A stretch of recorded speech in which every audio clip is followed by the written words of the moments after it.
¿Hay un secreto que he guardado durante 60 años? Un secreto que casi destruye a mi familia y cambió el curso de mi vida para siempre.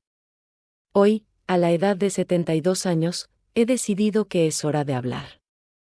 Porque sé que en algún lugar, alguien está pasando por lo mismo que yo pasé cuando tenía solo 12 años. ¿Alguna vez te has sentido solo en un mundo abarrotado?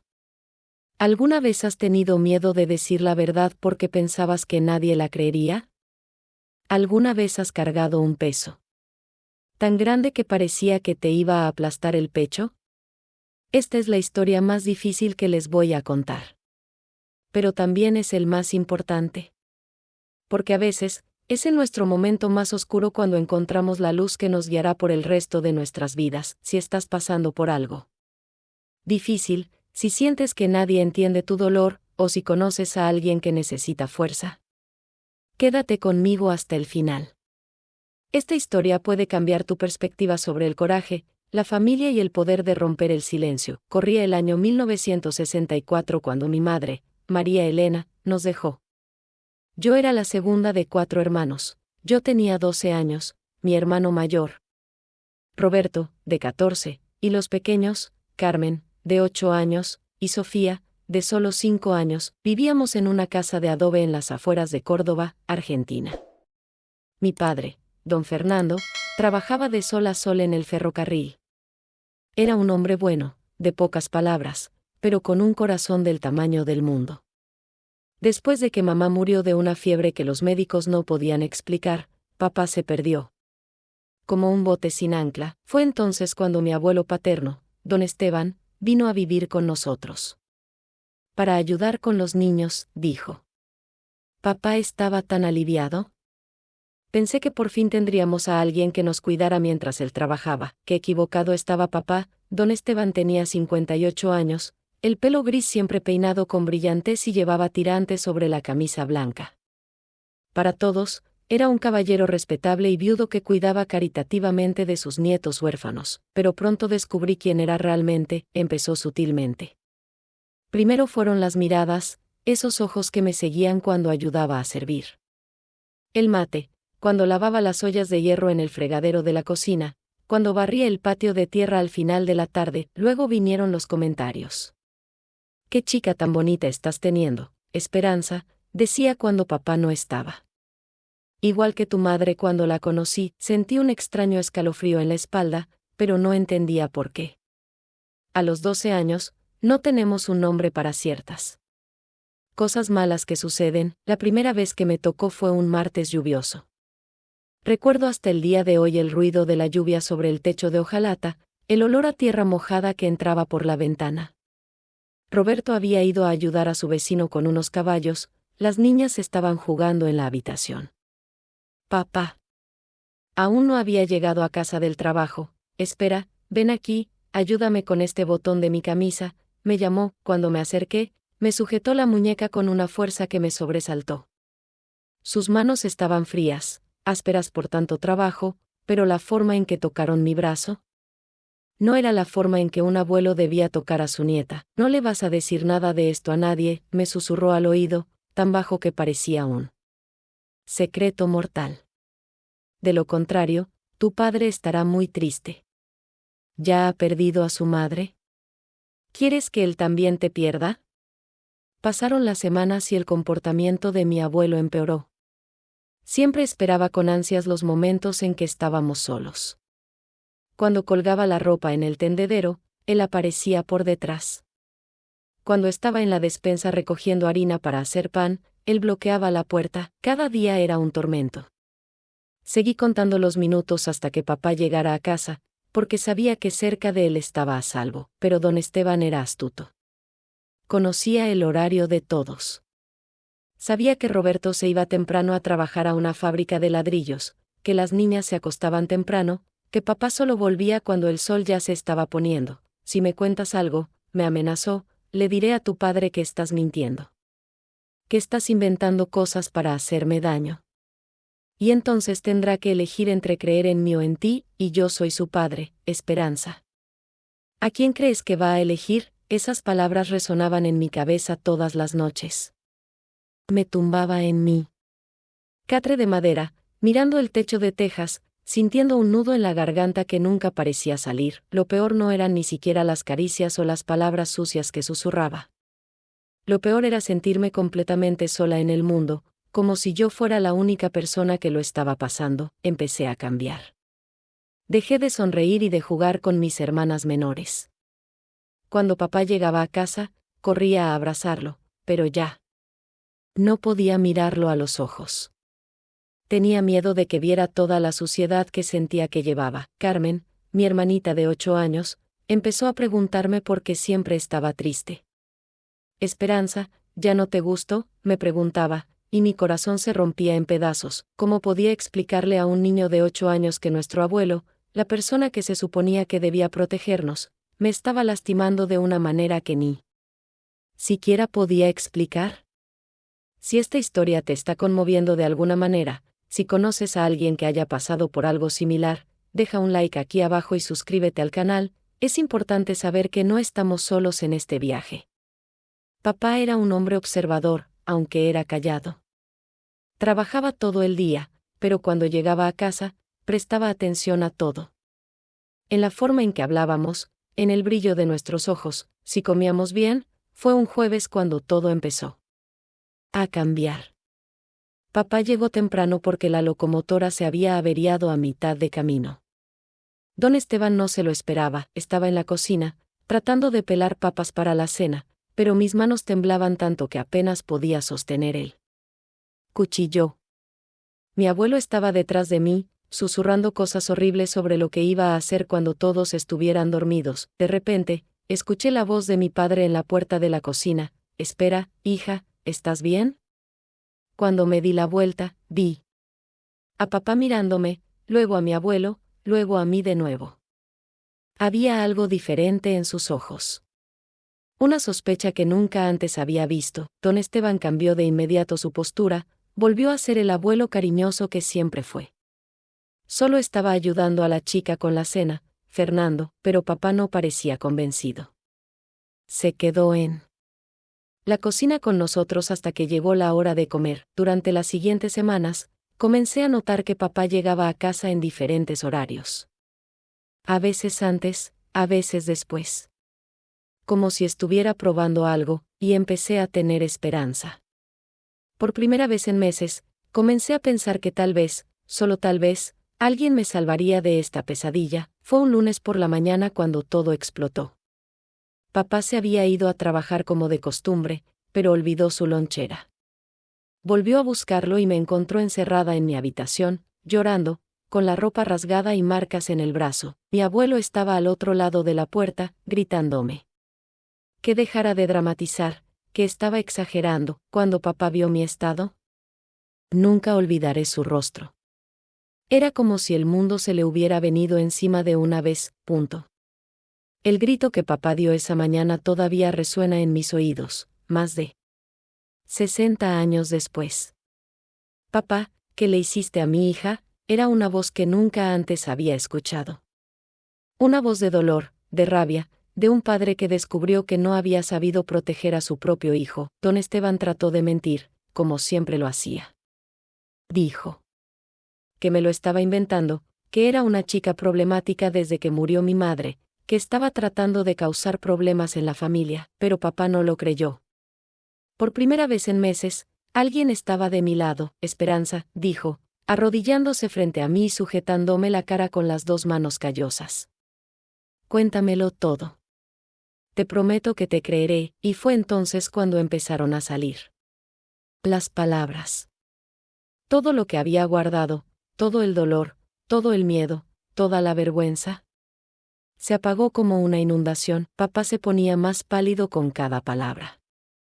Cuando terminé de contarlo, se quedó en silencio durante un tiempo que pareció eterno. Luego se levantó, fue a la habitación donde estaba mi abuelo y me dijo: «Tienes 1 hora para salir de mi casa. Y si alguna vez te vuelvo a ver cerca de mis hijas, no responderé por mí mismo». Don Esteban salió esa misma tarde, llevando una vieja maleta de cuero y murmurando maldiciones. Antes de irse, me miró con un odio tan profundo que sentí un escalofrío en la espalda. «Esto no va a seguir así, chica. Destruiste a esta familia. Esas fueron las últimas palabras que me dijo. Durante unos días, pensé que todo iba a estar bien. Papá pasaba más tiempo en casa, me hablaba más, me abrazaba sin que yo tuviera que preguntar. Empecé a sentirme segura de nuevo, pero don Esteban no estaba dispuesto a dejar las cosas como estaban. 3 semanas después de que mi abuelo se fuera de casa, comenzaron los rumores en el vecindario. Alguien difundía que yo había mentido, que me lo había inventado todo para vengarme de mi abuelo porque era estricto conmigo. Decían que yo era una niña perturbada, que desde la muerte de mi madre no estaba bien de la cabeza. En los pueblos pequeños, los chismes vuelan más rápido que el viento. Pronto todo el mundo estaba hablando. En la panadería, en la iglesia, en la escuela, susurraban todos cuando yo pasaba. Papá empezó a recibir comentarios en el trabajo. Algunos compañeros de clase dijeron que había creído la mentira de un niño. Otros susurraban que tal vez no era tan buen padre si ni siquiera podía controlar a su propia hija. Vi el peso que le estaba causando.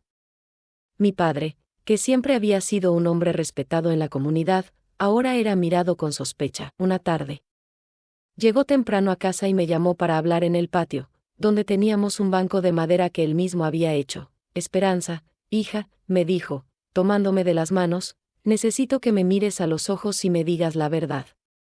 ¿Todo lo que me contaste de tu abuelo es realmente cierto? Se me rompió el corazón. No es que dudara de mí, pero pude ver que toda la presión le estaba haciendo cuestionar su propia cordura. Es verdad, papá.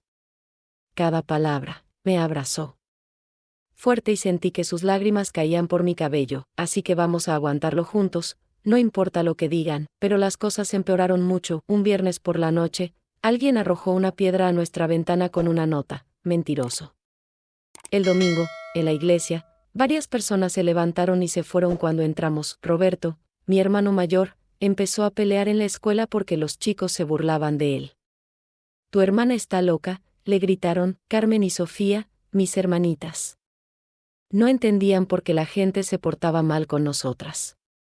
Lloraban todas las noches, y fue un martes lluvioso, exactamente 2 meses después de que mi abuelo se fuera de casa, cuando recibí la noticia que cambiaría mi vida para siempre. Don Esteban había sido encontrado muerto en la pensión donde vivía. Los vecinos dijeron que había pasado las últimas semanas bebiendo mucho, hablando consigo mismo, diciendo que iba a vengarse de la familia que lo había expulsado injustamente. Dejó una carta. Una carta mentirosa, llena de veneno, diciendo que no podía soportar vivir con la difamación que yo había hecho contra él. ¿Quién preferiría morir antes que vivir siendo llamado monstruo por una chica desequilibrada? Cuando esta carta se extendió por toda la ciudad, lo que ya era difícil se convirtió en imposible. Después de la muerte de mi abuelo, nuestra vida se convirtió en un infierno. No solo la gente creía que había mentido, sino que ahora decían que yo era responsable de la muerte de un anciano inocente. Papá perdió su trabajo en el ferrocarril. El jefe dijo que no podía mantener a alguien de una familia tan problemática. Roberto fue expulsado de la escuela después de pelear con 3 niños al mismo tiempo. A mis hermanitas las perseguían por la calle. Una noche, papá se sentó conmigo en la cocina y me dijo: espera, vamos a tener que irnos de aquí. No hay manera de continuar. En 3 semanas, vendimos todo lo que teníamos y nos mudamos a Buenos Aires. Papá consiguió un trabajo en una fábrica, ganando mucho menos de lo que ganaba en el ferrocarril. Vivíamos en una casita en un conventillo del barrio de San Telmo, pero, ¿sabes lo que pasó en esa jugada? Por primera vez en años, me sentí libre. En Buenos Aires nadie conocía nuestra historia. Podía caminar por la calle sin oír susurros. Podía ir a la escuela sin que la señalaran. Podría volver a ser solo Esperanza, la hija de Fernando. Tardé años en poder hablar de lo que había pasado.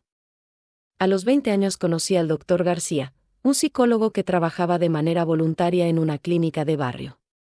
Fue la primera persona a la que le conté toda la historia desde aquella mañana con mi padre. Esperanza, me dijo, fuiste muy valiente. Un niño de 12 años que encontró la fuerza para decir la verdad, a pesar de que sabía que iba a ser difícil. no es poca cosa. Fueron estas palabras las que iniciaron mi curación. A los 25 años me casé con Miguel, un buen hombre que conocía toda mi historia antes de proponerme matrimonio. Me dijo algo que nunca he olvidado: Esperanza, lo que te pasó no define quién eres, lo que lo define es cómo elegiste seguir adelante. Tuvimos 3 hijos: Fernando, que se llamaba como mi padre; María Elena, en memoria de mi madre; y Roberto, como mi hermano. Los criamos sabiendo la importancia de proteger a los niños, de creer cuando hablan, de nunca dejar que se escondan secretos peligrosos en las familias. Papá murió a la edad de 63 años, trabajando hasta su último día. En los últimos momentos, me tomó de la mano y me dijo: hija, siempre supe que estabas diciendo la verdad. Y nunca me he arrepentido de haber creído en ti. Hoy, a los 72 años, decidí contar esta historia porque sé que en algún lugar hay un niño que está pasando por lo que yo pasé. Hay una familia destrozada por secretos. Hay alguien que carga con una culpa que no es suya. Quiero que sepas, cuando un niño tiene el coraje de hablar sobre el abuso, está siendo más valiente de lo que cualquier adulto puede imaginar. Porque sabe que su vida puede cambiar para siempre. Después de esa conversación, no fue fácil. Fue costoso. Perdimos nuestra ciudad, nuestros amigos, nuestra estabilidad. Pero salvamos algo mucho más importante: salvamos mi dignidad, mi cordura y, sobre todo, salvamos a mis hermanitas de pasar por lo mismo que yo pasé. Don Esteban murió cargando con sus mentiras. Viví cargando mi verdad. Y te puedo decir, es mucho mejor vivir con una verdad difícil que morir con una mentira fácil. Si estás pasando por algo similar, si conoces a alguien que puede estar sufriendo en silencio, o si eres padre y quieres proteger a tus hijos, cree en los niños. Rara vez mienten sobre cosas tan serias, y para aquellos de ustedes que han pasado por esto y me están escuchando, no fue su culpa. Nunca lo fue. Ustedes son sobrevivientes, son guerreros, son más fuertes de lo que creen. Llevé este secreto durante 60 años antes de tener el coraje de contarlo públicamente. Hoy, al compartir con ustedes, siento que finalmente puedo descansar en paz. La verdad duele, pero también libera. Y a veces, es nuestro dolor convertido en historia el que puede salvar a alguien. Si esta historia te conmovió de alguna manera, deja un me gusta a continuación. Compártelo con las personas que creas que necesitan escuchar este mensaje. Y si conoces otras historias que necesitan ser contadas, escribe en los comentarios. Recuerda, nunca estás solo. Siempre hay alguien dispuesto a escuchar, a creer, a ayudar. Gracias por estar conmigo hasta ahora. Gracias por darme la oportunidad de convertir mi dolor en esperanza para los demás. Hasta la próxima reunión, y recuerda, el coraje no es la ausencia de miedo. Es hacer lo correcto aunque tengas miedo. Un abrazo lleno de cariño de una abuela que aprendió que decir la verdad, por difícil que sea, siempre vale la pena.